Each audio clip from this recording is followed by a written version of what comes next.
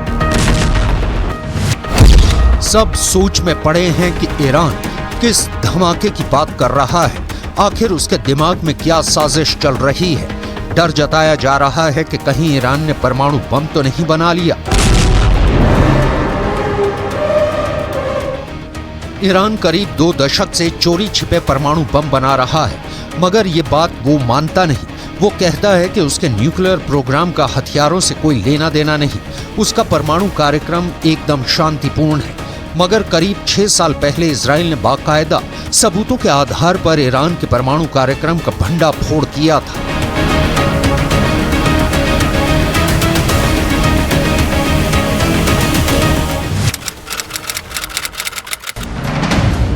एक किताब में दावा किया गया है कि 2018 में इजराइल की खुफिया एजेंसी मोसाद के एजेंट चुपके से ईरान की राजधानी तेहरान के पास एक खुफिया ठिकाने में घुस गए थे।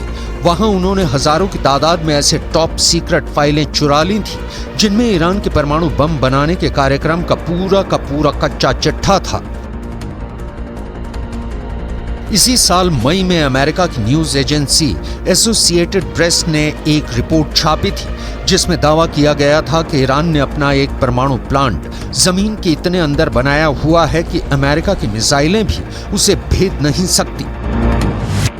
एसोसिएटेड प्रेस ने अपनी रिपोर्ट में दावा किया था कि ईरान तेहरान से करीब 225 किलोमीटर दूर नतान्ज न्यूक्लियर प्लांट के पास पहाड़ों में सुरंगें बना रहा है। जमीन में 260 से 328 फीट तक गहरी सुरंगें। यह गहराई इतनी ज्यादा है कि माना जा रहा है कि अमेरिका के बम भी ईरान की सुरंगों का कुछ नहीं बिगाड़ सकेंगे। यूरोप के भी कई देशों की इंटेलिजेंस रिपोर्ट कहती है कि ईरान परमाणु बम बनाने के इतने करीब पहुंच चुका है कि वो बहुत जल्द अपना पहला परमाणु बम टेस्ट भी कर सकता है।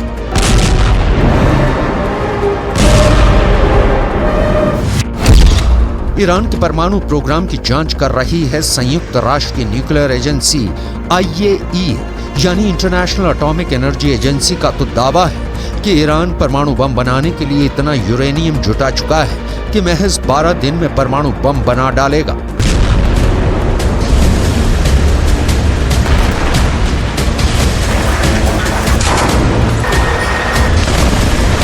ये दावे डरावने हैं क्योंकि जब से हमास ने इजराइल में घुसकर हमला किया है तब से ईरान के न्यूक्लियर प्रोग्राम से पूरी दुनिया का ध्यान हटा हुआ है। ईरान के जिस परमाणु कार्यक्रम से अंतर्राष्ट्रीय मीडिया की नजरें नहीं हटती थी वो युद्ध की रिपोर्टिंग में लगा है। ईरान के परमाणु कार्यक्रम पर गिद्ध की तरह नजरें गड़ाए बैठे अमेरिका और इजराइल जंग में उलझे हुए हैं। रक्षा विशेषज्ञों का कहना है कि ईरान इसी बात का फायदा उठाकर चोरी छिपे धड़ल्ले से परमाणु बम बनाने में लगा है।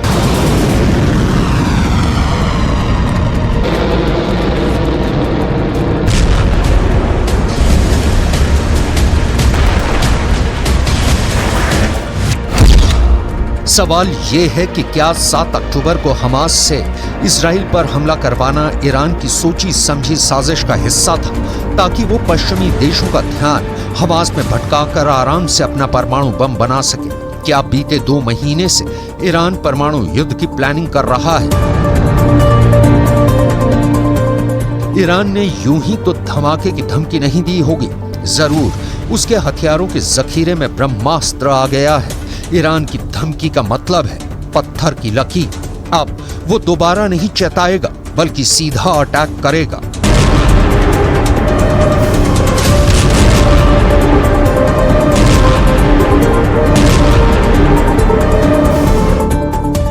ईरान के विदेश मंत्री ने फोन पर चीन के विदेश मंत्री से यह भी कहा कि गाजा की जंग पूरे पश्चिम एशिया में फैल चुकी है। अभी तो बस लेबनान का हिजबुल्लाह और यमन के हूथी विद्रोही हमास के साथ खड़े हैं। आगे चलकर कई और देश इस जंग में कूद जाएंगे।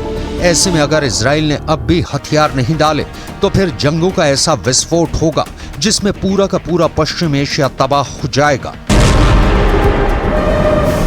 फोन पर चीन के विदेश मंत्री ने ईरान के विदेश मंत्री को समझाया कि गाजा की जंग का सिर्फ एक ही समाधान है और वो ये है कि इजराइल के साथ फिलिस्तीन के लोगों को भी उनका देश दिलाया जाए।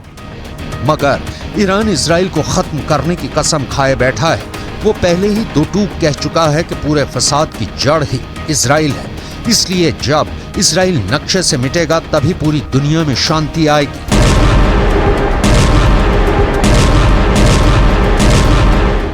ईरान आर या पार के मूड में नजर आ रहा है। अब तक उसने इजराइल के खात्मे की बस दुआ की है, इजराइल को धमकियां दी हैं और हमास और हिजबुल्लाह से उस पर हमले करवाए हैं, मगर कभी इजराइल से जंग के मैदान में सीधे सीधे दो हाथ नहीं की। ऐसे में अब अगर ईरान युद्ध लड़ने उतरता है तो ये उसकी इजराइल से पहली और आखिरी जंग भी साबित हो सकती है।